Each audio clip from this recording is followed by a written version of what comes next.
You found yourself on another episode of Locked On Bulls. On today's episode, we're going to talk about how to fix the All-Star game, because guess what? There's only one thing that sucks worse than the Bulls. That's All-Star Weekend. We're going to talk about that. We're also going to go into the mailbag and answer questions on P. Will's next contract and what the Bulls' focus should be this offseason. We're going to talk about all that and more right after this. You are Locked On Bulls, your daily podcast on the Chicago Bulls, part of the Locked On Podcast Network, your team every day.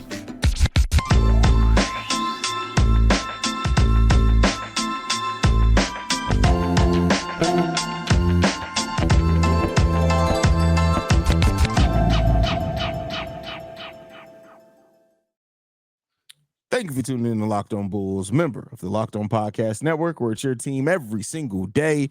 That's Pat the Designer, host and creator of the Windy City Breeze and host of the Chicago Bears podcast over at ESPN 1000. I'm Haize, host creator of Chicago Bulls and Chicago Bears Central YouTube pages and podcasts. Today's episode is brought to you by PrizePicks, the easiest and most exciting way to play daily fantasy sports. Go to prizepicks.com/lockedon and use code all lowercase LOCKEDONNBA for first deposit match up to $100. That being said, Pat, like I said in the intro, man, it's been rough. It's been a rough season for the Chicago Bulls. Don't get me wrong. But there are some things that are a little bit more pressing than that. The All-Star Weekend sucks now, bro. Everything. The skills competition was probably the most exciting event. But outside of that, it was a rough go all the way around. So the question is, let's talk about it. How can you fix All-Star Weekend? The All-Star game specifically, we can look at the weekend as total, whatever you want to do here, Pat. Get rid of it. It's run its course. The reason for All-Star games being here are they don't exist anymore. The reasons that All-Star games happened was because it was impossible for you to see your favorite players or the best players in the NBA every night. Right? We live in an era where I watch Luka Doncic almost as much as Nick over at Locked On Mavs watches Luka Doncic. Right? I watch Tyrese Halliburton on almost a nightly basis. I watch De'Aaron Fox on almost a nightly basis. All the guys that you would be excited about, that ended not De'Aaron Fox dealing with injuries, so not that, but all the guys that you would be excited about watching, we can see nightly. NBA League Pass is a thing. By the way, there's a whole side note, but it's still on the point. Did you see that they unveiled like the dumb, like I could watch the game in Spider-Man comic book form? Like, who's asking for this? Nobody's asking for this, Adam Silver. We're all asking for blackout rates to stop being on League Pass. That's all we want. Exactly. And you know what else? The only other thing that we want, Adam Silver 2 years ago showed that jersey that you can change the name and number on instantly. Just bring us that as well. Get us that. You know what? Yes. Because then I can stay up on the latest fashion. That's it. Get us those two things. Stop blacking out games on NBA League Pass. It's the stop blocking out games. Yes. Which is supposed to go away with the next TV contract, by the way. That is part of it because they don't own it all. That's supposed to go away. And then get us the damn jerseys where you can change the name and the number on. I don't care about watching the game as Spider-Man. Like, how would that be appealing, bro? Like, imagine watching Spider-Man and how much of a letdown it would be watching a Bulls game. It's like Alex Caruso, corner three, missed it. Dang it, Petey. Like, what? Like, what are we doing? Like, he swings to the other side. Anyway, the reasons for All-Star Weekend being here are not here anymore. So now you're just trying to make it entertaining, but they're doing things that we see them do every night because we get to see them every night. See, the three-point shooting contest is cool, but I watch Dame and Steph shoot logo threes, but that's every time. I don't think it's about just seeing what you do them during the game. It's about bringing an actual.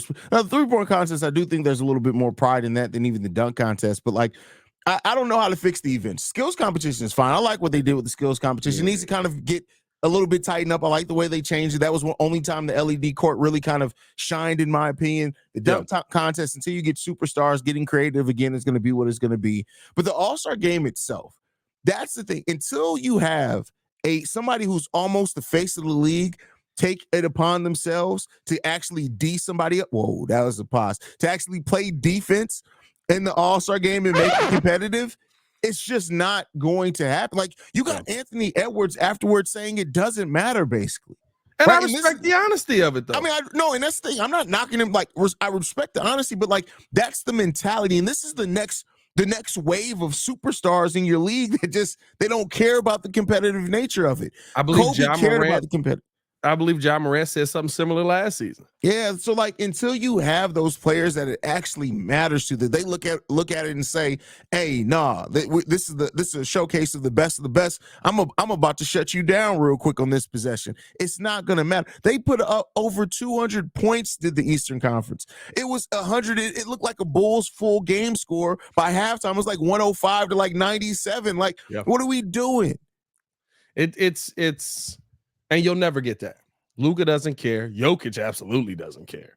Listen, at this point, y'all stop voting on Jokic to be a guy, to be an all-star. That man wants to sit at home and get an opportunity to go back home for a few Doesn't days. care. Brian don't care. KD don't care. Giannis don't. None of them care, and so it's not going to happen. I think the thing that there once was, and I'll say this, I do agree with you from the aspect of the stars set the mannerism, because when LeBron didn't care, nobody else cared. Kobe wanted that LeBron versus Kobe moment, all-star game one-on-one. And when LeBron passed it, that was the beginning of the death of the all-star game.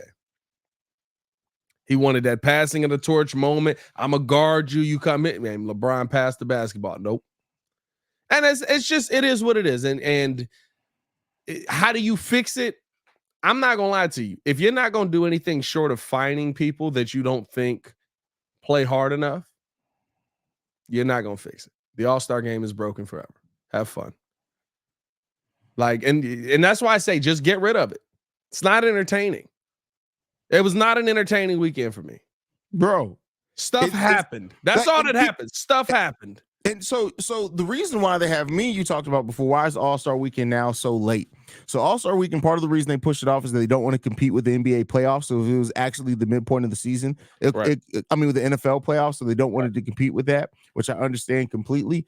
But my thing is that you're going to start losing the streaming sites. Like I would have rather watched a replay episode of Law and Order SVU than watch the All-Star game.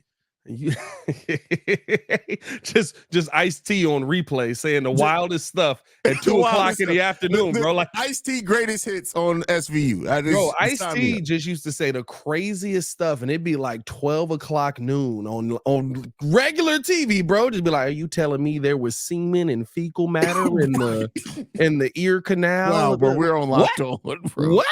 But that was the replay episodes. That was the replay episodes. But that was the replay episodes for sure. Yeah. It was crazy. But no, I just feel like, listen, the All-Star game has run its course, and all the good things come to an end. The All-Star game came to an end about 6 years ago.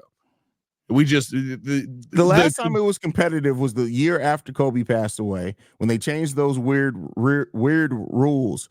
And why was everybody playing hard? Remember, in the second half of that game, people started playing defense in honor of Kobe, and I loved it. It was beautiful. But that was the last moment that anybody cared about the All-Star. I was in Cleveland, wasn't it?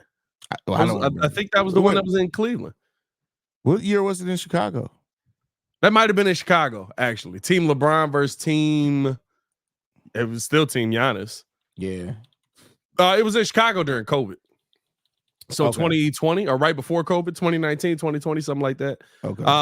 It was in 2020 was the All-Star game, man. Yeah. I'm just to a point now where it's like, look, you're building out this in-season tournament. If there's certain aspects of the All-Star game we want to keep, do it then. Right? Like bro, it's not going anywhere. I get what you're saying, and you're not wrong. I'm not saying you're wrong, but the thing is, the dollar. They're not going to add anything else to the in-season tournament. That's its own thing that they can stream. I mean, they and especially once the NBA is getting all these things back and they're going to own the broadcast rights outright to it. Oh, bro, this ain't going nowhere. Hey, listen, which is fine. So this will be the last year that I talk about how to fix it, because the NBA is not worried about fixing it. Did you hear Adam Silver after? Yeah. I mean, like, he literally went, you scored more points than the other team. Well, here's your trophy. Like, Adam Silver's like, I don't know what else to do for y'all. And now players are talking about, you want to get paid to go to the All-Star game? Stop it. Stop it. You want to get paid to do what? Yeah, guess what? You know what'll make it more fun? Stop sending stars. Send these young boys just trying to figure it out and just let them play, because at least they're going to play hard. All right, stop it, bro. Like, let's talk about send the G League boys. Send the G League players. Yeah, I mean, send the G League versus the world. Let me get that game. Yeah, I mean, like, you know what? Wait, I know we're ending this segment, but what if it is the best 14 players from the NBA face off against the 4 best players internationally? I mean, the 14 best players internationally. Do you think that could bring a different level? International will play hard, and America would not care. But I think eventually the pride is going to kick in. They ain't going to keep letting themselves get kicked in the butt in both the international stage and coming into your house at All-Star Weekend. I mean, listen, I you don't know how to fix it. One player gets relegated. That's how you fix it. Hey, one player gets relegated if a G League player balls out and gets players trash. We're going to be going into the mailbag next. Before we do that, I got to talk to you guys about one of our spots. This man said relegate these mugs, bro. That's boring now. I want to talk to you guys about PrizePicks. PrizePicks is America's #1 daily fantasy sports app with over 3 million members. We're the easiest and most exciting way to play daily fantasy sports. It's just you against the numbers. You pick more than or less than on 2 to 6 player stat projections and watch the winnings roll in. It's demon time now on PrizePicks, where you can now win up to 100 times your money with as little as 4 correct picks. You can turn $10 into $1,000. Demon and Goblins are the newest and most exciting way to play PrizePicks. Squares marked with red demons or green goblins get you different payouts. You can now win up to 100 times your money with as little as 4 correct picks. Go to prizepicks.com/LockedOnNBA and use code LockedOnNBA for a first deposit match up to $100. That's prizepicks.com/LockedOnNBA and use the code LockedOnNBA for a first deposit match up to $100. All right, Pat. Demon time at PrizePicks is still demon time, baby. Watch your back every single time. Well, so we decided to put up on the community tab over on the YouTube channel, guys. If you are listening to the podcast side, please go over and check out that community tab over on the YouTube side. We decided to ask you guys your thoughts, some of the takes or whatever you had about the Chicago Bulls. We got a couple of questions that we're going to read off here. And then, later in the week, we'll do a rapid fire to kind of catch up on the other ones. But one of the questions here is in regards to Patrick Williams, and it says this: what is the max you'd pay Patrick Williams, and do you see another team offering more? Pat, you're one of the harshest critics on Patrick Williams, especially on this show. What is the max contract that you would pay Patrick Williams next season? What's the minimum I can pay him? I wouldn't bring Patrick Williams back, but we know AK and Mark Eversley will. I don't know. I can't pay him $10 million. That's what Kobe and I are making, and they're more impactful.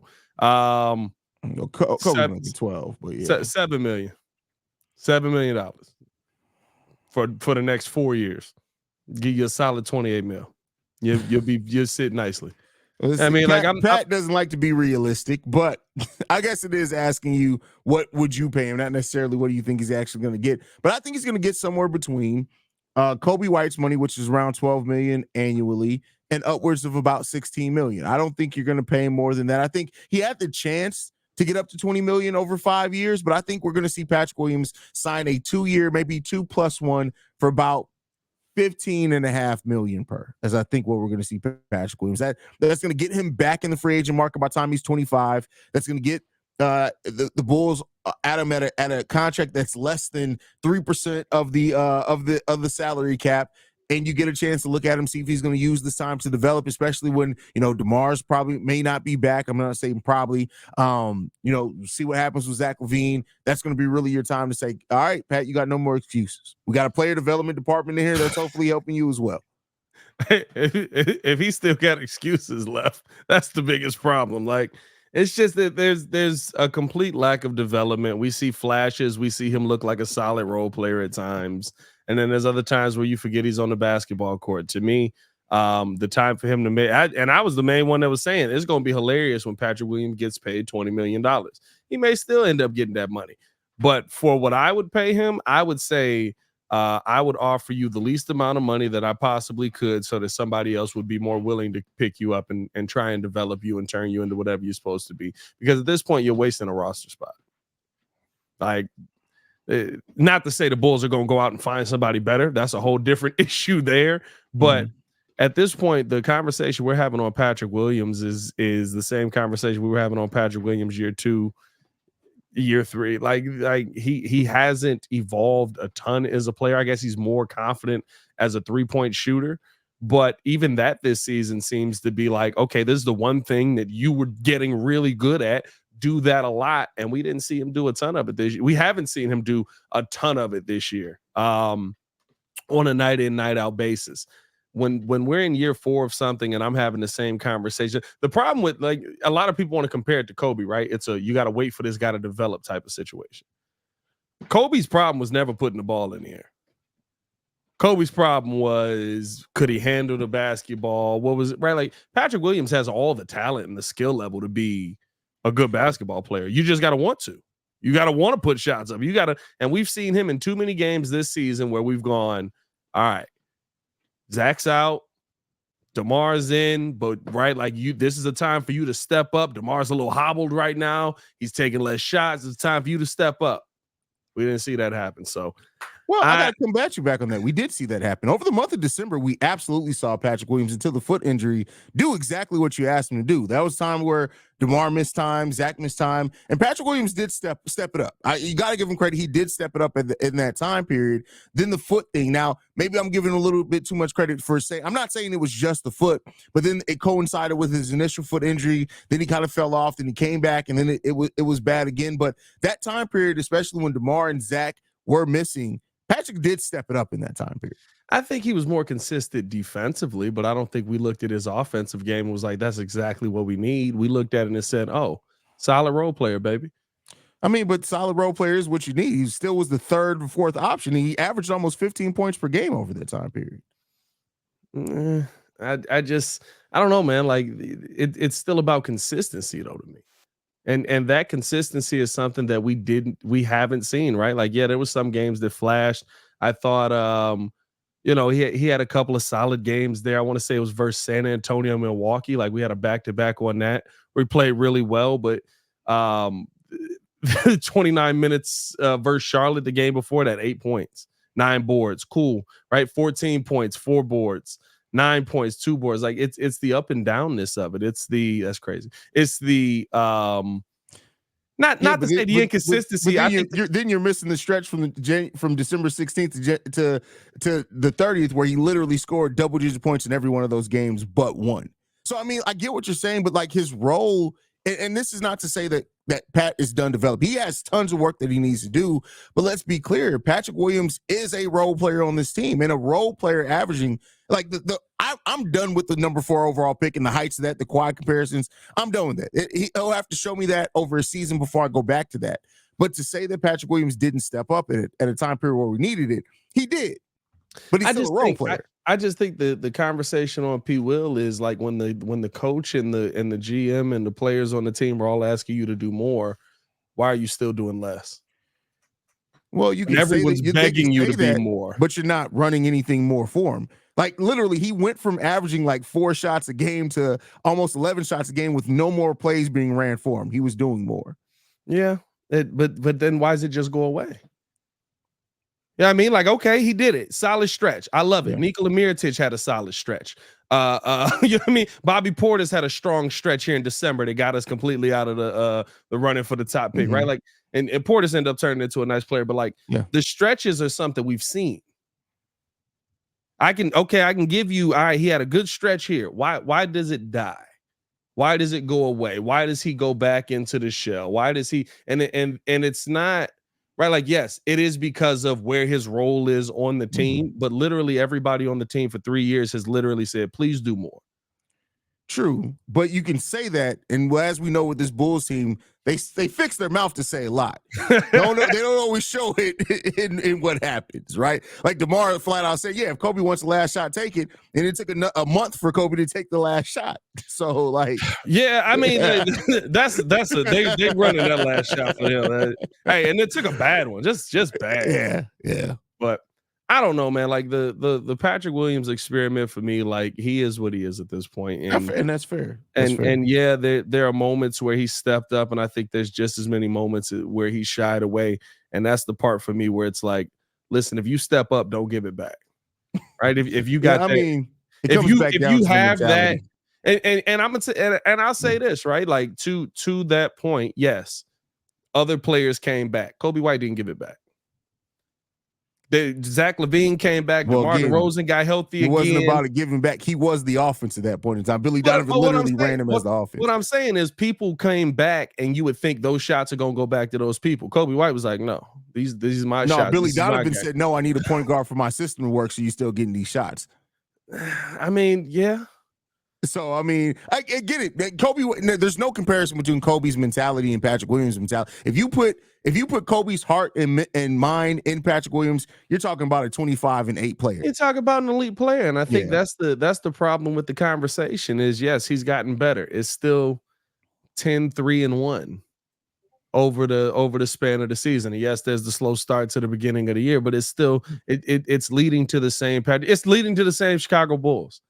Everything that we've seen, the steps, the whatever it is, like it still leads to the same team overall. It still leads to the same players overall. Kobe White's the only one that seems to have been able to break the mold, and so I'm give it to Caruso and Io. They've definitely stepped up a lot too. Well, Caruso all of a sudden he just started knocking down threes. He was taking these shots last year. They was just missing. Like, hey, remember we got to a point where we was like, AC, stop shooting, brother. Like, what are you doing?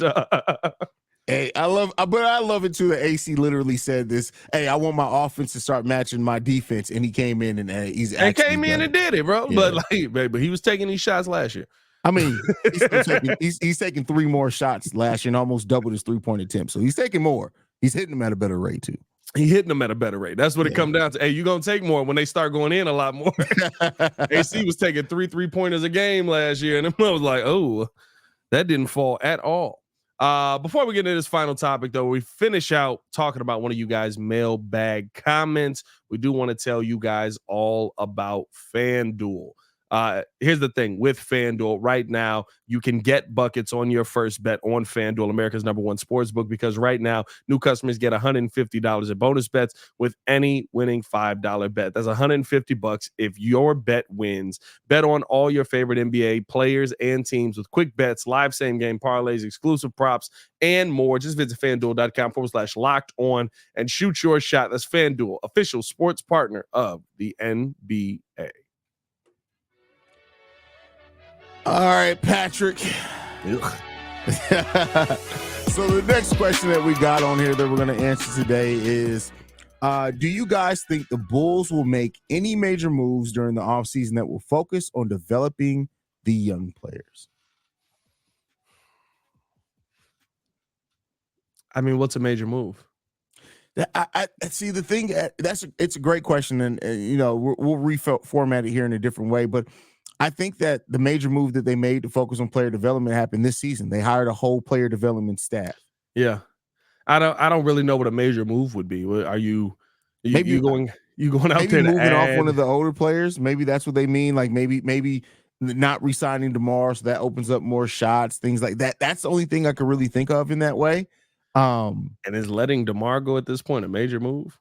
Like, I feel like it's the common sense move, and you couldn't figure out how to do it at the trade deadline. Well, I mean, it's still a major move because it does majorly impact the way that you run your team. It just does. It's still going to be major to that. That's a lot of shots in a role as far as a player that steps up when the Bulls don't go through those scoring droughts. He's the one that's usually going to get you the bucket. So I think that wouldn't be a major move to move on from DeMar. Either way, whether you trade him or you let him walk in free agency, I don't think it'd be a major move. I don't think it'd be a major move because you can't get rid of Zach.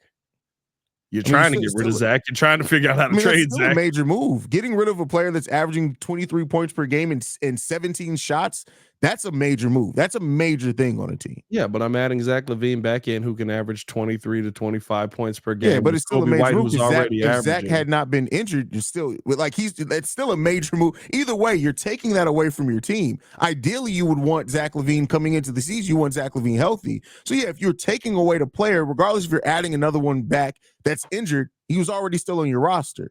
You're missing out on a major piece of that was important on your team. I just feel like it doesn't change much. You're adding a player because Zach's going to be here next season. You're adding back a player who's efficient at the mid-range when the mid-range was available to him to take more of. Not as efficient as DeMar, but he was an efficient mid-range shooter who can knock down the 3-ball and who can give you 25 points a game. They're giving you basically the same level of defense.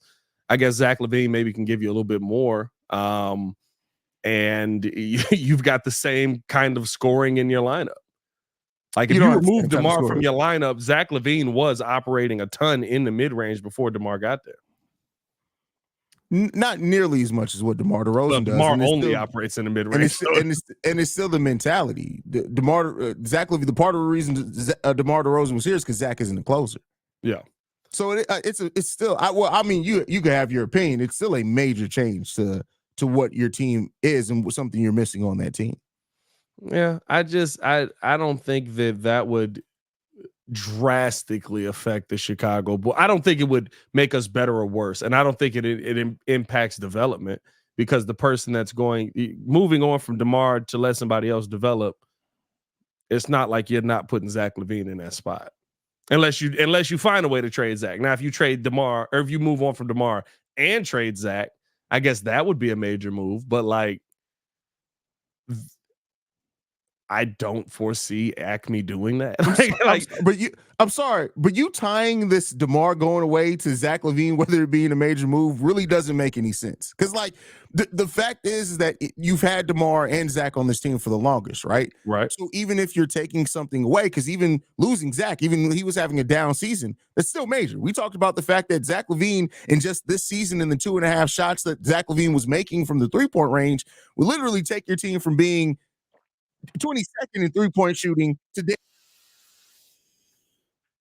Like tying it to say just because if Zach doesn't leave too, that means that it makes DeMar leaving any less of a major change to your roster and rotation. It does. It matters. Well, here's my thing. Your scoring doesn't change. Your offense doesn't change. Your offense, Zach LaVine just operates more area on the court if you allow him to take more shots like that. Like, I don't think your offense changes drastically if Zach LaVine's in there versus DeMar DeRozan is in there. It's not just about, I feel like you're looking at it from a almost like, I don't know how I want to word this, like a standpoint of like, oh, you're taking away 20 points, you're adding a 20-point score. That means everything's the same. It's almost like the conversation you made on Colin Sexton and Donovan Mitchell being almost the same. You can have similar output, but the way that you go about that, the mentality that goes into the place that you get your scoring at, that changes a lot as far as on your team. That still changes something. You're still opening up considerable shots for players that somebody needs to step up in that role, regardless if Zach's there or not. And that's not to say if Zach even comes back and is the Zach of old. Zach LaVine, even before the injury, let's be clear here, was shooting the worst splits of his career. Yeah, no, he looked bad. But I think the point I'm making is that if we're talking about player development, nobody's developing with Zach LaVine on the court taking those shots. Who's stepping up? Who's changing? Who becomes the number 3 option now if Zach LaVine comes back and is that player that's in that space? You don't. Kobe White's 1, Zach LaVine's probably 2, Vooch is 3. Nothing changes. Well, no, something's going to change because Vooch is already on the decline. So like, well, I mean, if you take Vooch out of the equation completely, yeah, I guess we can see that. Somebody out of the equation. It's still the fact that even Vooch isn't the closer to DeMar DeRozan. Nobody's saying that it has to be this boom. You're taking 17 shots away. Who's going to all of a sudden take it's the nature of how the game of basketball works. Like, you take away something, and because we aren't in a position to really add much in free agency, if DeMar walks and we re-sign Patrick Williams, somebody still has to step up. It's not just going to be Vooch is on. If it is Vooch, if the Bulls are looking at Vooch in this decline and saying, and Billy Donovan says as a head coach in the NBA, yeah, my player that sucked this season, yeah, DeMar left, Vooch, we're just going to get you 18 more shots, then that's a failure of coaching. That's a failure of coaching, and then you are hurting the development of your players because you're not allowing or changing your offense in a way to open up opportunities for somebody else. But my whole point is that the offense isn't going to open up. Like, okay, Zach LaVine takes a couple of more threes a game. Zach LaVine's going to shoot more threes, but Zach LaVine's also going to operate in the mid-range probably without DeMar DeRozan because he's comfortable there. Right? I think you're overstating Zach LaVine in the mid-range. Less than 30% of Zach LaVine's shots, even before DeMar DeRozan came in the mid-range. So it's not like Zach was ever this. He had one season of shooting majorly in the mid-range, and that's when he was still trusting his knee. Back after that first year after back from knee surgery, Zach LaVine hasn't ever been this high-volume mid-range shooter. But he's a guy that can operate there, right? You took away pretty much a part of his game because DeMar DeRozan is there. You don't see him operate there nearly as much anymore. He was somebody that was an advocate for keeping the mid-range. Zach LaVine literally went from 30% of his shots being at 3, 30.9 to 30.4. It hasn't changed that much with DeMar being there. I don't know, man. Like, it's just I don't think that there would be a major change when it comes to Zach LaVine going out there or DeMar DeRozan not being on this team, because you're not putting anybody in a position to develop. Like, are we going to give somebody, okay, so maybe Vooch is now out of the being a major focal point on your offensive side, because right now he's still a big part of your offense, but that's not making a acquisition or a change or a trade or anything that changes your team. That's you saying, all right, P. Will, we need you to shoot more. All right, IC, we need you to shoot more. That's your coach making a change within the team. You said what? You don't think that changes your team to have to rely on a player more than what you've had to before? Yes, but the point was, do they make a move? Do they make are they going to make a trade? Are they going to get rid of somebody? Are they going to make an acquisition? Like, I guess if you're looking at move is just an acquisition. Speaking to the question that is, are they going to make a move? And to me, if we're talking about, and they said a major move, moving on from DeMar DeRozan, like, I'm giving Zach LaVine no shots. It's not a major move for me. I'm putting him back in the place where he was before. But that's not putting him back in the place. Zach LaVine didn't average almost 30 shots per game without DeMar DeRozan. He just didn't. So it's not like DeMar took all of these shots away from Zach LaVine. We talked about this before. Even when DeMar first came here, they're averaging about the same amount of shots. Zach isn't going to all of a sudden go to having LeBron James prime level. I'm talking about how the team is right now. Like, where the Bulls, Zach's done for the season. So this is your team. You take DeMar off of this team, you put Zach in. Like, now, DeMar, like, there's no Zach LaVine. So it's not like anybody's getting extra shots or anything's changing drastically. That's just the rock. That's by the nature of having an injury. You're still changing. 100%. The most shots Zach has ever averaged in his career were 20 shots per game. He averaged 17.7 2 seasons ago.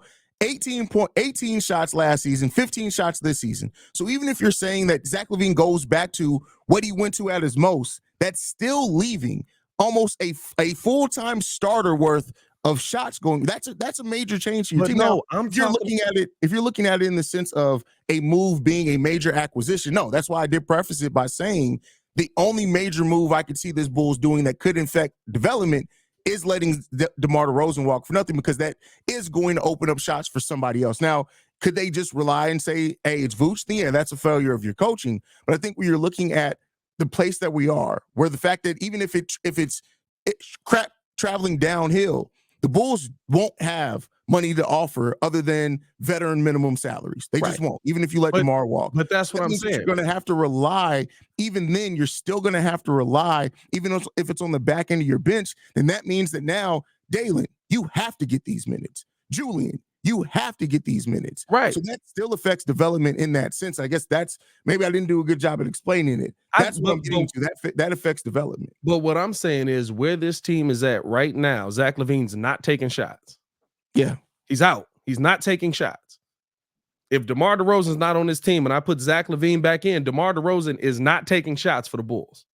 You're right. But we're not the lineups that you're putting out there right now are going to have to be similar. Dalen Terry, yes, he's got to step up. Guess what we need Dalen Terry to do this season? Step up. Julian Phillips, yes, he's got to step up.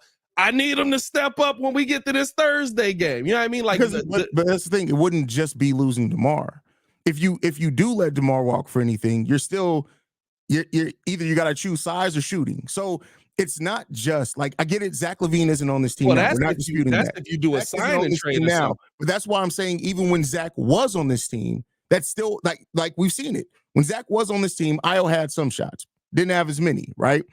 But he stepped up now and he's gotten more. Caruso's taken more. Those things have naturally happened.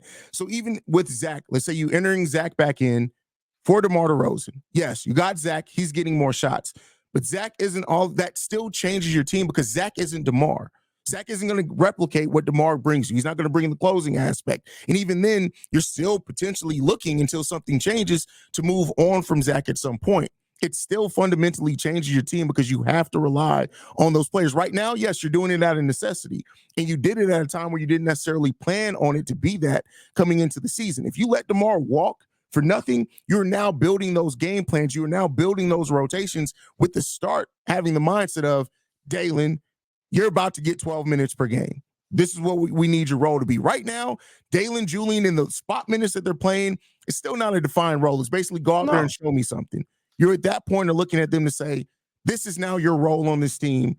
Go out and excel in this role. But see, that's the part that I don't think happens if you plug Zach LaVine in. I don't think that you all of a sudden are looking to Julian Phillips or Dalen Terry and saying, now I need you to define yourself. Unless we feel like Vooch is just completely, he's falling off and we can't, hey, look, he going to give you a double-double. It's going to be 15 and 15. You get out of him what you get out of him. And then maybe I could see, Billy Donovan going to some of those other guys. But I believe if you put Zach LaVine back into this lineup, Zach LaVine is a focal point of your offense. Now, if they move on from him, that changes differently. Yes, things are going to change. People are going to be put in different positions. But if I'm putting Zach LaVine back in this lineup and I'm taking DeMar out, which I do believe there's one or two options the Bulls are going to have, DeMar's probably walking for nothing at this point, right? They're going to be competitive to the end of the season. Or hoping for a sign and trade for sure. Or hopefully a sign and trade gets done, but maybe that's a maybe right now. But we have seen AK and them operate like that. But if I'm putting Zach in, especially with the money they paying him, we know how the politics of basketball work. Kobe White's gonna maybe be the one. You would feel like with how he's played, he's your one. Zach LaVine's your two. He's the guy that's gonna get those second shots. Who's gonna be the guy that gets the third? Is it Vooch? Maybe it is one of the younger guys. Maybe it is P. Will finally. Maybe in that case, we do talk about development stepping up from one of these young pieces. But I just don't believe that if we're talking about a major change happening to the Bulls, sliding Zach LaVine in it, because it's not like DeMar DeRozan has given us this elite production that is leading us to 45 wins, and Zach LaVine sliding in there is going to drop us down to 26. Like, they going to give us the same thing. It's still going to be a 118 or a 113, 111 team, offensive and defensive rating. Like, well, no, I mean, but I guess what I'm saying is it's not as simple because it's the mentality aspect too, though. Like, and it's Billy Donovan's safety net. Like, even Zach LaVine, yes, he's gonna be part. He's gonna get his shots, right? We know he's gonna get his if he wants to take them. We started showing towards the end of the season. That's a whole question of did he want to take the shots, now. right? But I think you're still looking at the fact that you're changing it because now Billy Donovan's safety blanket is gone away now. Yeah. So now what do you do, Billy? Hey, just get a ball to Kobe. That's what it's going to become. Get a ball to Kobe. He's going to find a new safety blanket, and then we're going to sit there. But that's the thing. Then, even if then that's still young player development. Kobe White is still considered, at least me, in the young players that we be developing. Was he 20? He just turned 24. Just turned 24 a couple days ago. He's still young, bro. And he feels like he's going to be Andre Drummond. We're literally going to be like. We're going to be like, Kobe's been in the league 10 years and he's 28 years old. What's going on? He's going to be Andre, and it's because with the beard on, he look old, dog. Oh, yeah, especially Kobe when he doesn't 29. Have the lineup, because Kobe only gets a lineup once a month, bro. Kobe be looking like the old, like he honestly looks like he should be chewing tobacco on somebody's porch sometimes. He'd be like, come on, Kobe. He definitely spits chewing tobacco, and that mug go, poing. That's funny. Yeah. I don't know, man. We'll see. Apparently, that was a really good question because we had a much longer debate on that than we probably ever had on Locked On Bulls. But nah, man, follow us on everything at Locked On Bulls. You can follow me on everything at Pat The Designer. Let us know your thoughts in the comments below and hit that like button. Stop playing with us. Absolutely. You guys can follow me at CEO Haize. Thank you guys for tuning in. Make sure you guys are following the channel at Locked On Bulls. Whoa. I almost plugged the wrong one. Almost got in trouble there. We are free and available on every podcasting app and platform of your choice, as well as YouTube. For Pat, I'm Haize. It's been Locked On Bulls. Peace, y'all. Peace.